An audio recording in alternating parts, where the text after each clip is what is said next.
ചട്ടമ്പി സ്വാമിയുടെ ശിഷ്യനായ നീലകണ്ഠ തീർത്ഥപാദരുടെ സമാധി വാർഷികം 18, 19 തീയതികളിൽ ആചരിക്കും. കരുനാഗപ്പള്ളി പുന്നക്കുളം നീലകണ്ഠ തീർത്ഥപാദ ആശ്രമത്തിലാണ് സമാധി വാർഷികം ആചരിക്കുന്നത്. സഹസ്ര ശംഖുപൂജ, പുസ്തക പ്രകാശനം എന്നിവയും ഇതോടനുബന്ധിച്ച് നടക്കുമെന്ന് ഭാരവാഹികൾ അറിയിച്ചു. ചട്ടമ്പി സ്വാമികളുടെ ശിഷ്യൻ നീലകണ്ഠ തീർത്ഥപാദ സ്വാമിയുടെ മഹാസമാധി വാർഷിക ദിനാചരണമാണ് വിവിധ പരിപാടികളോടെ സംഘടിപ്പിക്കുന്നത്. ശനി, ഞായർ ദിവസങ്ങളിലായി കരുനാഗപ്പള്ളി പുതിയകാവ് നീലകണ്ഠ തീർത്ഥപാദാശ്രമത്തിലാണ് പരിപാടികൾ സംഘടിപ്പിക്കുക. എല്ലാ വർഷവും നമ്മൾ സമാധി വാർഷികം നടത്താറുണ്ടെങ്കിൽ ഇത്തവണ അതിന് ചില പ്രത്യേകതകൾ. അതിലൊന്ന്, നമ്മുടെ പാർലമെന്റിലെ പ്രവേശന സമയത്ത് നടത്തിയ സഹസ്ര ശംഖാഭിഷേക പൂജ ഇത്തവണ നമ്മുടെ ആശ്രമത്തിൽ നടത്തുന്നു. അത് കോയമ്പത്തൂർ അവിനാശി മഠം ആചാര്യൻ കാമാച്ചി ദാസർ തിരുമേനികളുടെ മുഖ്യ കർമ്മത്വത്തിലാണ് നടക്കുന്നത്. ഇത് 18-ാം തീയതിയും 19-ാം തീയതിയും ആയിട്ടാണ് നടക്കുന്നത്. ഇതൊന്ന് കേരളത്തിൽ ഇതം പ്രഥമമായിട്ടാണ് നമ്മളിവിടെ ആദ്യമായി പൂജ നടത്തുന്നത്.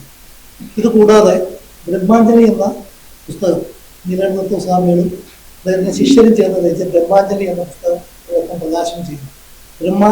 പ്രജ്ഞാനന്ദ തീർത്ഥപാദ സ്വാമികളാണ് ഇതിന്റെ അധ്യക്ഷനായിട്ടിരിക്കുന്നത്. ആ യോഗത്തിന്റെ അധ്യക്ഷനായിട്ടിരിക്കുന്ന പ്രജ്ഞാനന്ദ തീർത്ഥപാദ സ്വാമികളാണ്.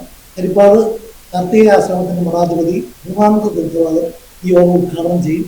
നീലകണ്ഠ തീർത്ഥപാദ സ്വാമി അനുസ്മരണ പ്രഭാഷണം നടത്തുന്നത്. നീലകണ്ഠ തീർത്ഥപാദ സ്വാമിയും ശിഷ്യരും ചേർന്ന് രചിച്ച ബ്രഹ്മാഞ്ജലി എന്ന പുസ്തകത്തിന്റെ പുനഃപ്രകാശനവും നടത്തും. ഇതോടൊപ്പം കോയമ്പത്തൂർ അവിനാശി മഠത്തിന്റെ നേതൃത്വത്തിൽ സഹസ്ര ശംഖാഭിഷേകവും നടക്കുമെന്ന് ബന്ധപ്പെട്ടവർ പറഞ്ഞു. നീലകണ്ഠ സ്വാമി ഏറ്റവും അടുത്ത സുഹൃത്തായിരുന്നെങ്കിൽ ശ്രീ നാരായണ ഗുരുസ്വാമി. ഇവർ തമ്മിൽ നല്ല സുഹൃത്തുക്കളായിരുന്നു.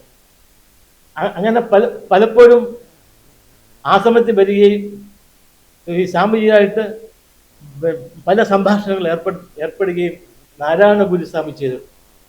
അങ്ങനെയും ഈ നമ്മുടെ ഈ നീലകണ്ഠ സ്വാമിയുടെ ആ വൈശിഷ്ട്യം എടുത്തു പറയേണ്ടതാണ്. ഈ നീലകണ്ഠ തീർത്ഥപാദസ്വാമിയെ കുറിച്ച് ഒരു ജീവചരിത്ര സമുച്ചയം എഴുതിയിട്ടുണ്ട്. അത് പന്നിശ്ശേരി നാണുപിള്ള, SN കൃഷ്ണപിള്ളയും കൂടെ ചേർന്നാണ് ആ ഗ്രന്ഥം രചിച്ചിട്ടുള്ളത്.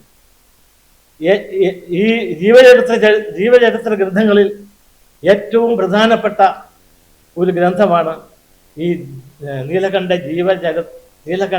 ജീവചരിത്ര സമുച്ചയം.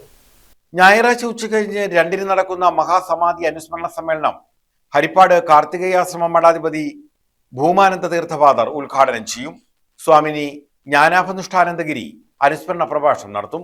ട്രസ്റ്റ് പ്രസിഡന്റ് പ്രജ്ഞാനാനന്ദ തീർത്ഥപാദർ പുസ്തക പ്രകാശനം നിർവഹിക്കും.